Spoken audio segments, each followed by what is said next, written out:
हाय दोस्तों, तो इस वीडियो में हम एक आईपीओ को डिस्कस करेंगे जो कि है साचीगम आईपीओ। तो ये एक एसएमई आईपीओ है, तो इसके बारे में हम कंप्लीट डिटेल्स यहाँ पे देखेंगे।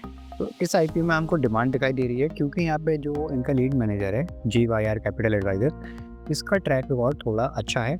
जो आईपीओ ये लेके आए हैं उनकी परफॉर्मेंस थोड़ी अच्छी निकली है और जीएमपी में भी यहाँ पे हमको डिमांड देखने को मिली है। तो ग्रे मार्केट प्रीमियम इस कंपनी का 21 रुपये से स्टार्ट हुआ था, जो कि अब बढ़ के हो गया है 25 रुपये। परसेंटेज वाइज अगर देखते हैं तो परसेंटेज वाइज 24.5% करंट जीएमपी इसका चल रहा है। तो चलिए थोड़ा कंपनी के बारे में जान लेते हैं कि ये कंपनी करती क्या है। तो कंपनी के मेनली दो पोर्टफोलियो हैं जहाँ पे कंपनी काम करती है। पहला है कि फ्रेग्रेंस, तो जो भी आपके जो सोप वगैरह होते हैं या वॉश वगैरह होते हैं, बॉडी केयर के या जो हेयर केयर के होते हैं, होम केयर के होते हैं, या जितने भी केयर प्रोडक्ट्स होते हैं जो आप पर्सनल हाइजीन में यूज़ करते हैं, उसमें जो फ्रेग्रेंस जिसको हम खुशबू बोलते हैं वो जो यूज़ करते हैं, तो यहाँ पे ये कंपनी इस फील्ड में वर्क करती है। तो ये तो हो गया कंपनी का पहला पार्ट। दूसरा पार्ट है कंपनी का फ्लेवर का। तो फ्लेवर जो एनहांस होता है, कंपनी यहाँ पे काम करती है। तो इनके जो फ्लेवर्स हैं अलग अलग चीज़ों में यूज़ होते हैं, जैसे कि जो आपके ड्रिंक्स होती हैं जिनको हम बेवरेजेस बोलते हैं, या फिर बेकरी में अगर केक्स वगैरह होते हैं, ऐसे अलग अलग आइटम आप यहाँ पे देख सकते हैं कि जहाँ पे इनके जो फ्लेवर्स हैं वो यूज़ होते हैं। अब चलिए कंपनी का फाइनेंशियल डेटा देख लेते हैं, क्योंकि अगर ये डेटा अच्छा नहीं हुआ तो कंपनी में अप्लाई करने का कोई फ़ायदा नहीं है। तो 31 मार्च 2023 से लेकर 31 मार्च 2025 तक का यहाँ पे हमको डेटा है। तो सबसे पहले रेवेन्यू देखेंगे। तो रेवेन्यू की अगर हम बात करेंगे, 2023 में ये था 70 करोड़, 24 में इंक्रीज़ हुआ है 86 करोड़, उसके बाद 25 में दोबारा से इंक्रीज़ हुआ है 108 करोड़। तो यहाँ पे हम कह सकते हैं कि जो हमारा रेवेन्यू है, रेवेन्यू में हमको कंटिन्यूस ग्रोथ दिखाई दे रही है। अब बात कर लेते हैं प्रॉफिट आफ्टर टैक्स की। तो 2023 में 6 करोड़ के आसपास का प्रॉफिट था, 24 में इंक्रीज़ हुआ 10 करोड़ और 25 में फर्दर इंक्रीज़ हुआ 16 करोड़ के आसपास।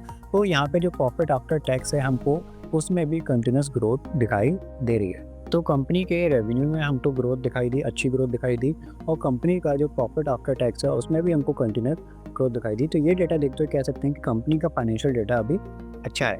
लेकिन सबसे पहले यहाँ पे एक चीज़ और देखिए, कंपनी का ऊपर कर्जा भी क्या है।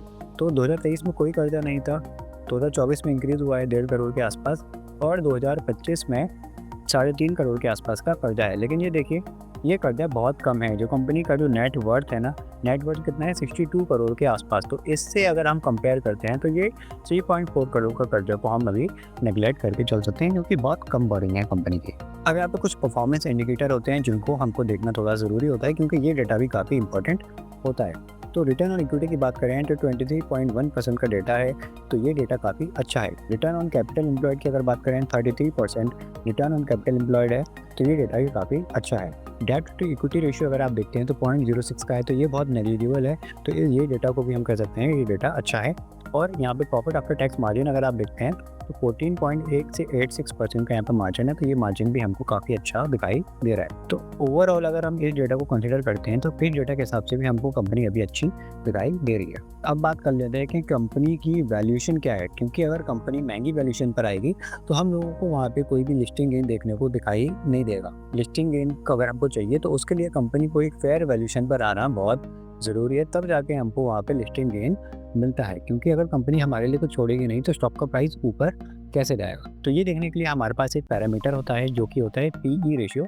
तो पीई रेशियो अगर हम इस कंपनी का देखते हैं तो 14.28 है। तो वैसे तो ये जो पीई रेशियो है ये इस डेटा के हिसाब से कह सकते हैं कि कंपनी का वैल्यूएशन फेयर है और यहाँ पे हमको अपसाइड का पोटेंशियल मिल सकता है। लेकिन साथ में कंपनी जो है, इस कंपनी का पीई रेशियो हम जो कंपनी के लिस्टेड पेयर्स हैं, मतलब जो ऑलरेडी मार्केट में लिस्टेड है, उनके साथ भी एक बार कंपैरिजन करके देखेंगे। क्योंकि अगर वो कंपनी भी सेम वैल्यूएशन पर हमको नज़र आएंगी तो इस वैल्यूएशन का कोई फ़ायदा नहीं है, क्योंकि अगर हमको ऑलरेडी कोई कंपनी लिस्टेड कंपनी सस्ते दाम पर मिल रही होगी तो फिर हम इस कंपनी को क्यों खरीदेंगे। तो चलिए हम वो कंपैरिजन भी देख लेते हैं। तो यहाँ पे कंपनी का अगर हम कॉम्पिटिटर की बात करें तो SH केलकर कंपनी जो है यहाँ पे, ये इस कंपनी का कॉम्पिटिटर है जो इस सेम सेगमेंट में काम करती है। इस कंपनी का पीई रेशियो देखेंगे तो 43.91 है। ये डेटा थोड़ा पुराना है। करंट डेटा के हिसाब से अगर हम देखें तो 31 का पीई रेशियो है, जो आज के डेट में कंपनी का प्राइस चल रहा है। और अपनी कंपनी का जो पीई रेशियो है वो 14.2 के आसपास का है। तो यहाँ पे देखिए, जो ऑलरेडी कंपनी लिस्टेड है उसका अगर हम पीई रेशियो देखते हैं तो ये काफ़ी हाई है। ठीक है, जो लिस्टेड कंपनी है इसका पीई रेशियो काफ़ी हाई है, और हमारी कंपनी का पीई रेशियो जो लिस्टेड कंपनी है उससे काफ़ी लो है। तो इस वजह से हमारी इस कंपनी में डिमांड देखने को मिल रही है, क्योंकि एक तो कंपनी की वैल्यूएशन अच्छी वैल्यूएशन पर आ रहा है, मतलब कंपनी थोड़ा एक अंडर वैल्यू कह सकते हैं कि उस वैल्यूएशन पर आ रहा है। और जो कंपनी क्या बोलते हैं, जो इसकी लिस्टेड कंपनी है उससे भी यहाँ पे कंपनी काफ़ी ज़्यादा अंडर वैल्यू है। तो कंपनी से रिलेटेड कुछ इंपॉर्टेंट डेट्स की बात कर लेते हैं। तो आईपीओ जो ओपन होगा 9 जून को कंपनी का आईपीओ ओपन हो जाएगा, 11 जून को कंपनी का आईपीओ की क्लोजिंग हो जाएगी। अलॉटमेंट आपको 12 बजे जो शाम का टाइम होता है या रात का टाइम होता है उतने बजे देखने को मिल जाएगा। तो आप टेलीग्राम चैनल ज्वाइन कर सकते हैं, लिंक आपको फ्री में डिस्क्रिप्शन में मिल जाएगी। वो वहाँ पे मैं अलॉटमेंट की लिंक्स वगैरह या फिर जो जीएमपी चल रहा होता है वो अपडेट करता रहता हूँ। और जो इसकी लिस्टिंग होगी वो यहाँ पे 16 जून को हो जाएगी। आईपीओ के प्राइस बैंड की बात करी जाए तो 96 रुपीज़ से लेकर 102 रुपये पर शेयर के हिसाब से आएगा, पर हमको 102 रुपीज़ ही सिलेक्ट करना है। तो जो जीएमपी चल रहा है करंट में, जो 25 रुपये का जीएमपी चल रहा है वो इस 102 रुपये के ऊपर ही चल रहा है। तो करंटली जीएमपी हमने जैसे पहले डिस्कस किया 24.5% इस रेट के हिसाब से करंट जो जीएमपी है। तो कंपनी का जो टोटल इश्यू साइज है कि कंपनी कितना पैसा रेज करेगी वो है 61.62 करोड़, जिसमें से पूरा का पूरा फ्रेश इश्यू होने वाला है। मतलब ये पूरा 61 करोड़ है, ये सारा का सारा कंपनी के पास जाने वाला है। तो कंपनी इसको अपने ग्रोथ में यूज़ करने वाली है। तो ये बहुत एक पॉजिटिव साइन कंपनी के लिए है। अब यहाँ पे देख लेते हैं कि हमको कितना पैसा लगाना पड़ेगा। तो रिटेल कैटेगरी में अगर आप अप्लाई कर रहे हैं तो आपके पास 1,22,400 रुपये होने चाहिए।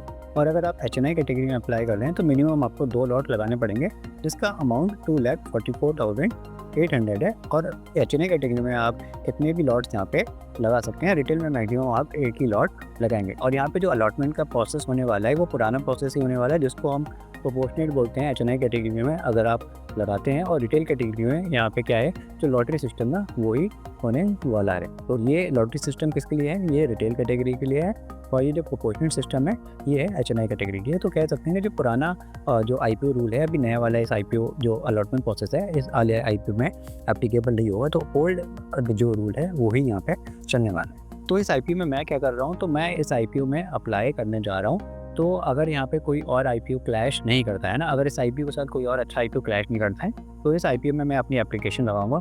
आपका जो डिसीजन है, जो मैंने वीडियो बनाई है उसके एनालिसिस पे आप जो अपने डिसीजन है पेवा फाइनेंशियल एडवाइजर से कंसल्ट करिए और अपने एंड से आप डिसीजन खुद लीजिए। मैंने अपना बताया कि मैं इस IPO में अप्लाई करने जा रहा हूँ। अगर कोई और IPO अच्छा IPO इसको क्लैश नहीं करता है, क्योंकि यहाँ पे हमको डिमांड देखने को मिल रही है, IPO की डिमांड अच्छी है और वैल्यूएशन हमको काफ़ी सही दिखाई दे रही है। अब एक बार ध्यान दीजिए कि SME IPO में अगर आप अप्लाई करते हैं तो यहाँ पे रिस्क बहुत ज़्यादा होता है।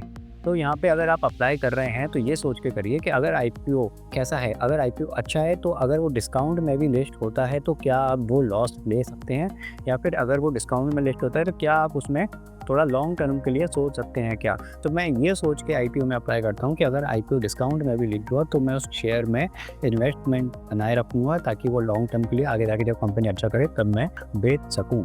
तो ऐसे आप भी अच्छी कंपनीज़ को आइडेंटिफाई कर सकते हैं। तो आई होप आपके सारे डाउट्स यहाँ पे क्लियर हो गए होंगे। तो मिलते हैं चलिए अगली वीडियो में, तब तक के लिए गुड बाय।